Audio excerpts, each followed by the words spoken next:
Good morning, everyone. It's a beautiful sunny morning at my house. I hope it is at yours too. It's a nice way to end Thanksgiving weekend. We welcome all of you here. It's especially nice to have Jill Wiley-Mork with us today, all the way from Norway. And we're going to hear a little bit from her later. If you are visiting and you would like to be added to our email list and get notifications about worship and things like that, if you'll put your name and contact information in the chat box, we will see that you get that information. Since it is still Thanksgiving weekend, I ran across something I had clipped out of something. And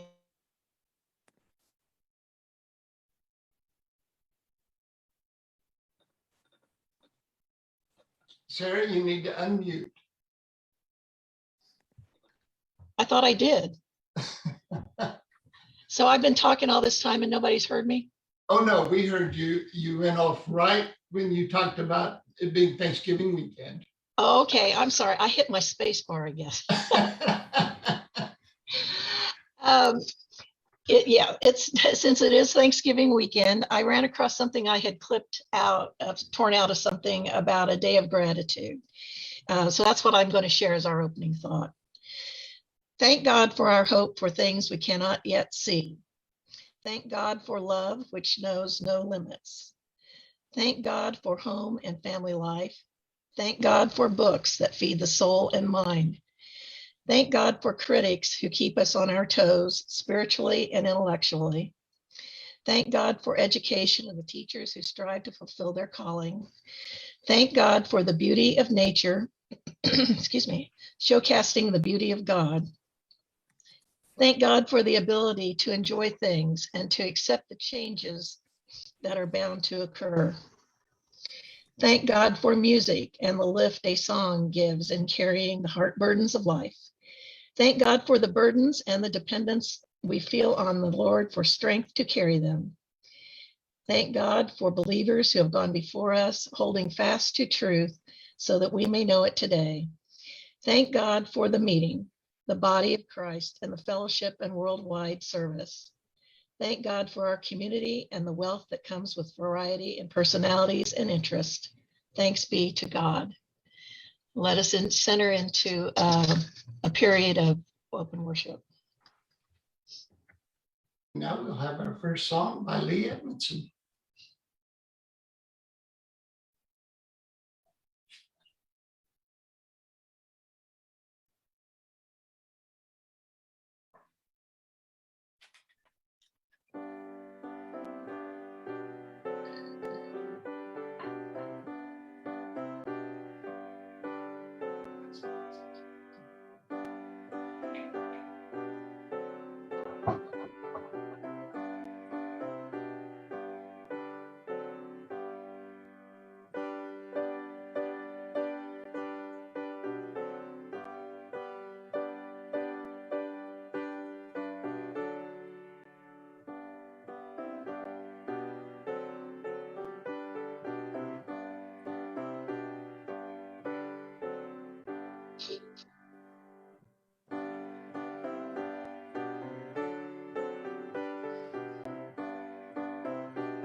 Thank you, Lee.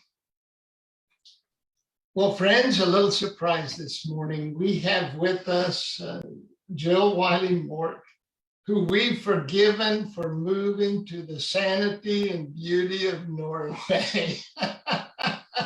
Jill, it's so good to have you with us, friend. If you want to unmute yourself and do our reading for hope and healing, that would be wonderful. There. Yes. Okay, that works. Okay. Well, let's see if you guys remember me at all. You'll know that if I make it through this without crying, it will be a major victory. I'm going to attempt. We'll see how it goes. This story is one of the first ones that I remember ever hearing when I started coming to Fairfield about 12, 13 years ago.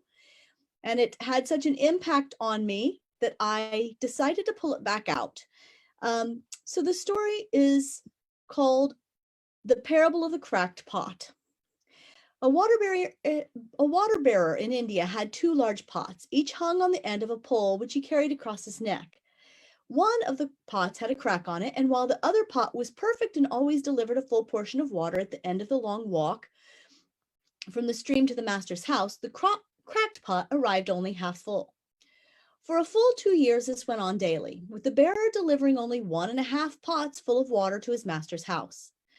Of course, the perfect pot was proud of its accomplishments, perfect to the end for which it was made, but the poor cracked pot was ashamed of its own imperfection and miserable that it was able to accomplish only half of what it had been made to do. After 2 years of what it perceived to be a bitter failure, it spoke to the water bearer one day by the stream. "I am ashamed of myself and want to apologize to you," the bearer asked. The bear asked, "Why? What are you ashamed of?"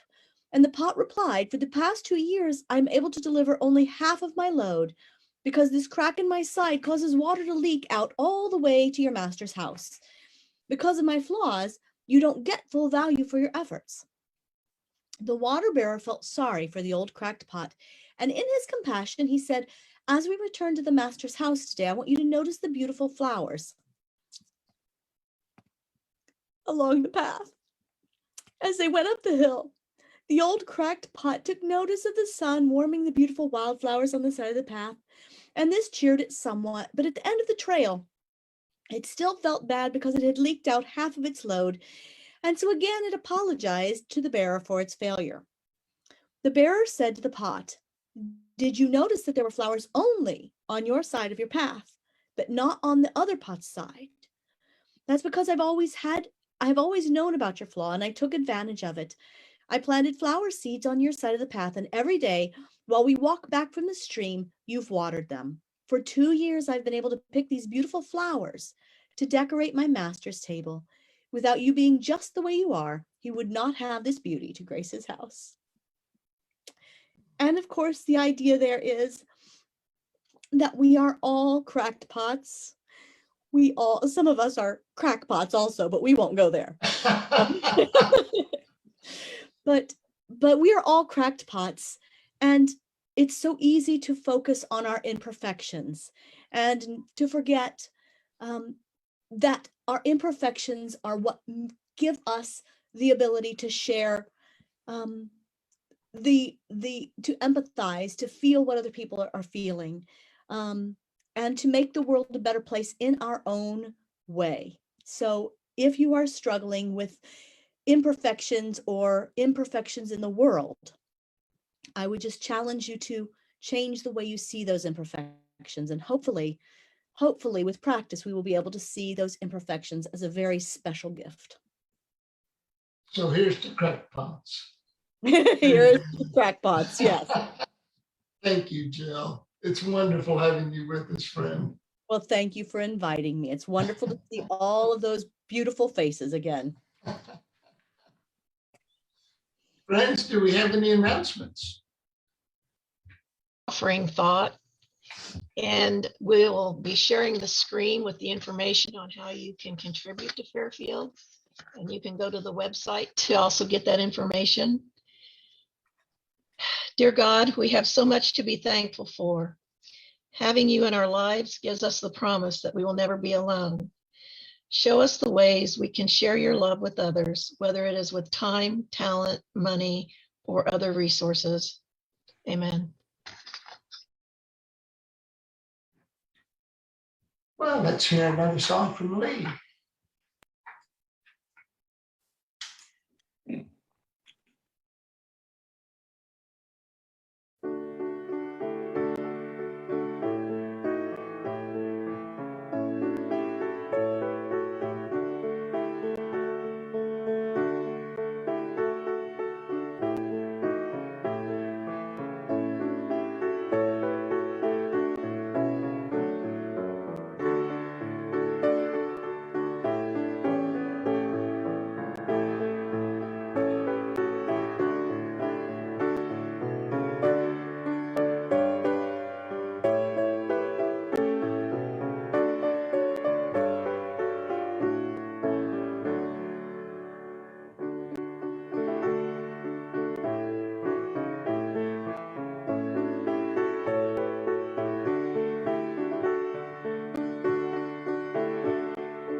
I was at the dentist this past week, bound to the chair with thick leather straps. The dental hygienist was cleaning between my teeth with a jackhammer.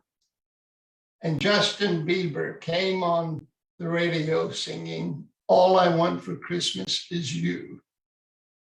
And there I was, stuck, unable to escape. I began to pray for the hygienist to lose her grip on the jackhammer so it would slip and punch through my palate and into my brain, instantly killing me. And then I thought, no, I don't want a Justin Bieber song to be the last thing I hear. Can you imagine that, Justin Bieber looping in your mind for eternity? Oh, the humanity. Our granddaughter Madeline is all excited, not about Justin Bieber, though I think that might come one day, but about Christmas, as are all the children at Joanne's school who are now bouncing off the walls in sweet anticipation of the holidays. They don't yet realize the anticipation of Christmas is often superior to the event itself, that the event rarely lives up to the expectations surrounding it. For the next several Sundays, I want to reflect on the things I've learned from Christmas. The first one being that the anticipation of something is often sweeter than the event itself. That doesn't mean the event is bad, just that anticipation is so powerful because anticipation enlivens us, it invigorates us. In fact, I don't know how we could live without anticipation, without the expectation that something lovely and wonderful awaits us. Last winter, in the depths of cold and gloom, I had the idea to take a summer motorcycle trip to Virginia with the Quaker Outlaws Motorcycle Club and ride the Crooked Trail, 300 twisty, scenic miles through the heart of Appalachia, tracing the roots of country and bluegrass music. I read all I could about it, spent my days off renting my motorcycle for the journey, pored over maps, emailed country inns, and researched the best restaurants for fried chicken. At night, I would fall asleep imagining the trip, dreaming of the small towns we would ride through, the overlooks from which we would gaze, the music we would enjoy. And then summer came, and the COVID rate for Virginia went through the roof. So the Quaker Outlaws went to Southern Indiana instead. I was speaking about it with someone and they said, "Oh, that was terrible. After all that work and all that planning, you didn't get to go. How disappointed." But I realized I wasn't disappointed because in my mind, I had ridden all 300 miles of the Crooked Trail and discovered that anticipation was every bit as wonderful as the event itself. The Bible brims with anticipation, people anticipating a promised land, a Messiah, a shining city, a healing, a time of justice, a season of plenty. Anticipation is the blood and marrow of our Jewish Christian tribe. The Bible begins with anticipation. Be fruitful and multiply and fill the earth. And it ends with anticipation. God will wipe every tear from their eyes and death will be no more. In fact, if we stripped anticipation out of the Bible, the only things we'd have left are a few genealogies and some questionable theology. But anticipation has an evil twin, anxiety. While both anticipation and anxiety look to the future, anxiety reveals our deepest fears, while anticipation reveals our deepest hopes, our most fervent aspirations. Anxiety cripples. Anticipation equips and empowers. It prepares us. Anticipation is identifying the destination, planning the route, packing for the trip, and expecting something wonderful is about to unfold. Anxiety is worrying we'll have a flat tire. As wonderful as anticipation is, we know that sometimes blessings carry within themselves the seed of a burden, and this is true of anticipation. Sometimes our expectations are so high it blinds us to reality. When I first became a pastor and couples would come to me asking me to marry them, I would bombard them with a torrent of tests to gauge their suitability for marriage, hoping to lessen the chances of divorce.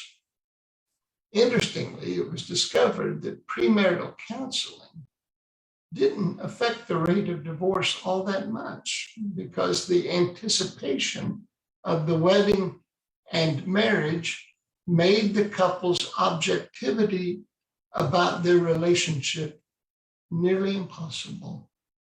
They were simply unable to see any potential problems or challenges. They were still in that stage of we love one another and that's all that matters.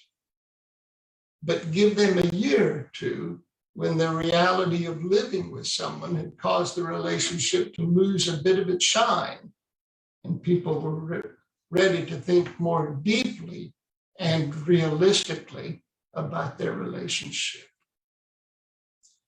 I know a couple who fell in love while attending college. They decided to buy a used van, turn it into living quarters, and travel the United States. They created a Facebook page so they could share their journey with their family and friends. When the trip began, they posted pictures and updates every day, sometimes several times a day.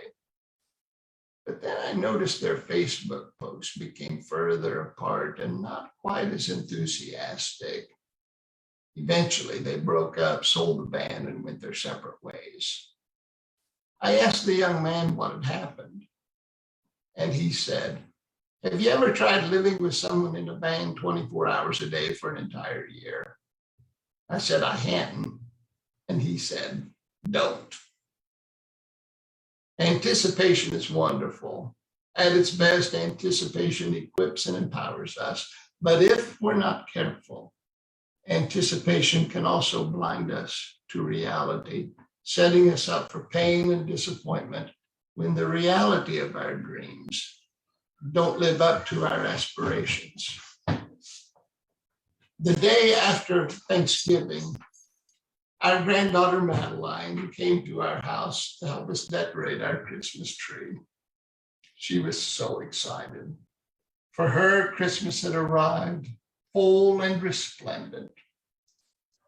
I am confident her Christmas will be a good one, but I am also confident it will not, cannot measure up to the Christmas she has in mind, unless we find a way to buy her the dolphin she's been asking for. Dream big, friends, aim high, but face life as it is, not as you wish it to be. Let us enter into open worship.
I'd like to say how grateful I am for all these Fairfield kids that we have that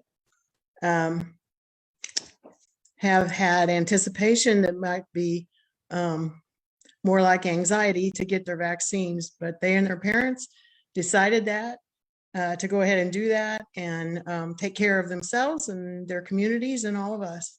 So I appreciate all these kids and their parents. Thank you, guys.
One thing that I wish I could share with all of you from here in Norway is how beautifully the Norwegians deal with what they call mørktid, which is dark time. Now, of course, we are in dark time. It is not quite 5:15 here, and it is pitch black outside. The sun is going down about 3:45 now. So it makes for long nights and late mornings for the sunrise, but it's its own kind of anticipation. So many of the houses have candles in the window or a star in the window. There are Christmas lights. They're generally more understated here, but they put them up earlier and they leave them up longer. And it is a tremendously cozy time of year. In the US, I was a horrible Grinch, partly because I was a teacher and we were always coming up on finals. And I was just like, leave me alone. I have too much to do and you want me to go to Christmas parties too. And in Norway, I am, it's a big difference. I am thrilled with Christmas coming and the anticipation, but it's a much quieter anticipation. And it's lovely and it fits. It's something that I wish that you all could experience here with us. But know that, as you guys are starting your day, we're all cuddled down and ready to tuck in and play a game or do eat supper, a few more things before the week starts again. But I hope that you are able to enjoy the understatement of anticipation sometimes too, which is a beautiful thing. So Jill, what I'm hearing you say is that you're issuing a blanket invitation for any of us to come stay with you in Norway. Pretty much.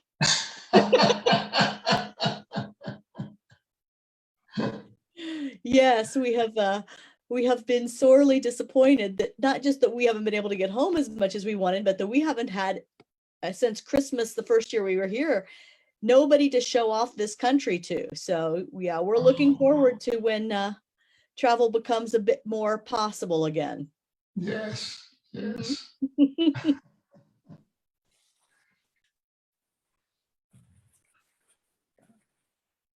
Jill, where are you exactly? We're in Stavanger, which is in the southwest of Norway. So it's about, I would say 4 hours by bus from Bergen, south of Bergen, but it is, time doesn't work. We're straight across from Oslo. Oslo's on the east and we're pretty straight across on the west. You honed in when you said Bergen, and I'm glad to hear you pronounce Bergen. That's where Becky and I will be ending up there next July. It's the end of a cruise that starts in Iceland, but we're flying back to the States from Bergen. So Takes place. if it happens, we may give you a shout out. Oh, we'd love to see you. We can take you to Preikestolen and all the good Stavanger sites. I'm glad I asked. Mhm. I am too. Bergen is lovely. It's where we end. It's where Randy, may your anticipation of that trip be as wonderful as the event itself. Here we go. Well, Friends, thank you for gathering today. I don't know what you all are anticipating, but I hope in this season of shortened light that the joy and the light of anticipation warms your hearts and your days, makes all of life more meaningful, and that the events to which you aspire are every bit as lovely as your dreams. This is our hope. Let's unmute and visit. Mary Lee, what kind of surgery is Lee having on his nose? It's reconstructive surgery. He's had a lot of skin cancers on his head and face, and this is the second surgery on this particular nostril, and it's reconstruction surgery. The first surgery didn't help at all. So they will be reconstructing that nostril, taking cartilage and bone from other parts of his body and building it up. And he won't be fully recovered, they say, for a year. But the first month is supposed to be really rough. Wow. Wow. I don't think that Arizona. Let him know we're thinking of him. Very sure. Thank you. I Lee? appreciate that. Mary Lee, Yes, give him a hug from me. I'll do that, Anita. Thank you. You'll love that. For me too. Oh, wait a minute. I'm not going to be hugging him all day long. A hug a day for the whole year Okay, from each of us. I'll make a list. Today's hug is from Nita. We can all come and visit and hug him ourselves. We've got to be quarantined. We'll be quarantined for probably at least a month because he'll have packing there at first. He'll have to breathe through his mouth, but if he were to get a cold or COVID, Oh, gosh. I don't know. They may have to put him on a respirator. So, so we just have to stay home. We can't. Stay home. Yeah. Yeah. Yeah. Oh, I can't imagine having a cold after having sinus surgery. Jeez. Oh, gosh. Yeah. Hugs for you too then, Mary Lee. Thank you. Mm. Well, I meant after he was able to have hugs. Okay. Well, and if there is a bright spot to this, Mary Lee, it's the realization that husbands tend to suffer in silence, Oh, yeah. and that we're very self-sufficient. Yeah, right. This is not his first surgery, so I have no delusions. That has not been my experience, Phil. And Linda, I wanted to say to you, thank you for straightening that picture. And hi to Nala. I didn't realize she was there for a while. Yep, here she is. She's grown too. Yeah, she's huge. Cindy Strudelmeyer, how are your folks doing? Okay, I should say, because I got through the weekend without extra calls, but my mom still feels kind of unsettled. So we may end up going back to the doctor this week and see what we can do to help her feel better. And Dad continues to heal the things on his feet, and but it's a challenge because he's supposed to keep his feet up, and that's not what he wants to do. So Yeah. Now, Mark didn't eat his apple butter, did he? no, it was delivered yesterday, so it's safe and it's waiting on the shelf for when my mother is very good about getting the very last out of any jar. So believe me, every part of it will be enjoyed when they use it. Mary Lee, wonderful. Mary Lee, are you in Danville or in Arizona? Danville. Oh, okay, Mhm.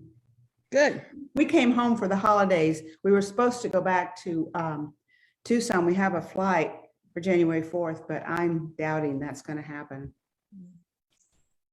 So I don't want to be out there if something did happen and have no support system. Right. Right. Do you need meals or anything, Mary Lee? Well, I'm perfectly capable of cooking. It depends on what the doctor says ultimately about getting out, but I think I can go to the grocery store because I always have on an N95 mask. So Well, if you can't, we can bring groceries to you. Well, that's kind of you. Thank you. Well, I wouldn't do it, but Joanne could. She loves helping people. You deliver food all the time, Phil. I know you could do it for her. I was gonna say, and you don't, Phil? Well, wonderful to see everybody. Phil, do you make deliveries to Sarasota, Florida? You know, depending on the month, I could well do that. Good to know. Good to know.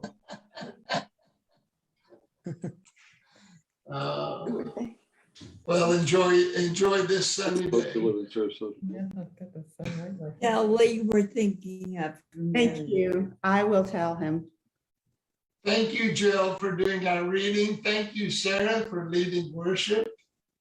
And to Lee for his music. Just a note about Ann Tarvin. She is feeling much better after her surgery. And she said, feels remarkably well. So we're grateful for that. Yeah. Tell Rob we said hello too, Jill. I will do that. He is downtown right now. They're lighting the big Christmas tree. Oh, Gordy went down to see one of his buddies, so they're down there. Tell Liesl I said hi too. I will do that. So it's evening over there. Tell you hi, Nala.